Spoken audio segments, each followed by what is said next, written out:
জায়গীর উচ্চ বিদ্যালয় ও college ad hoc কমিটির সংবর্ধনা অনুষ্ঠিত।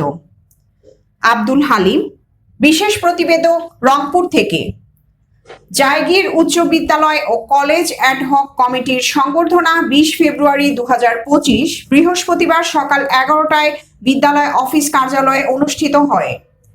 নব অ্যাড হক কমিটির সভাপতি ও সাবেক মিঠাপুকুর উপজেলা বিএনপির সিনিয়র যুগ্ম আহ্বায়ক শামীমুল হক শামীম বলেন, জিয়াউর রহমান বীর উত্তম স্বাধীনতা পরবর্তী সময়েও বাংলাদেশের রাজনৈতিক, অর্থনৈতিক এবং সামাজিক পরিবর্তনের অত্যন্ত গুরুত্বপূর্ণ ভূমিকা পালন করেন।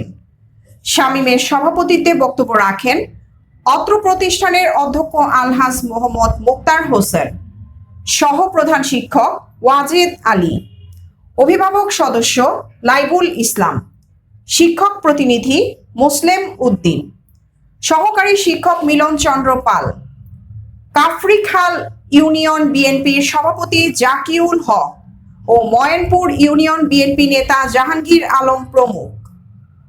নবগঠিত বিদ্যালয়ের সভাপতি ও মিঠাপুকুর উপজেলা পরিষদ প্রথম চেয়ারম্যান এমদাদুল হক এমদা মিয়ার সুযোগ্য পুত্র শামীমুল হক শামীম তার বক্তব্যে বলেন, এ বিদ্যালয়টি মিঠাপুকুর উপজেলার মডেল বিদ্যালয় হিসেবে গড়ে তুলতে চাই।